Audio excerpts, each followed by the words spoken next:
বাংলাদেশে এত বড় একটা গণ অভ্যুত্থান করার পরও গণ অভ্যুত্থানকারীরা বিপ্লবীরা সরকার গঠন করতে পারে নাই। এর কারণে দায়ী হচ্ছে বিপ্লবীরা নিজেই।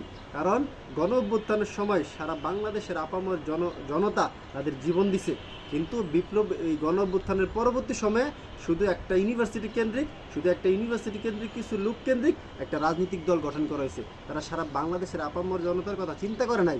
তারা যারা প্রত্যেক সেক্টরের লোক জীবন দিছে, তারা প্রত্যেক সেক্টরের লোককে পদ দেয় নাই। তারা প্রত্যেক সেক্টরের লোক আইন না রাজনৈতিক দল তৈরি করতে পারে নাই। তারা জনগণের আস্থা করাতে পারে নাই। তারা শুরুতেই জনগণের কাছে দুর্নীতিপ্রবণ হিসেবে পরিণত হয়েছে।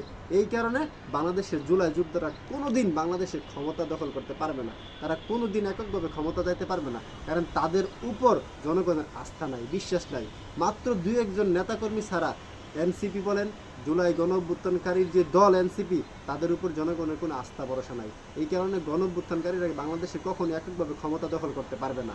এই দেশটারে নষ্ট করছে হচ্ছে আওয়ামী লীগ। আওয়ামী লীগ হচ্ছে একীভূত কইরা জনগণের অধিকারকে কুক্ষিগত করছে।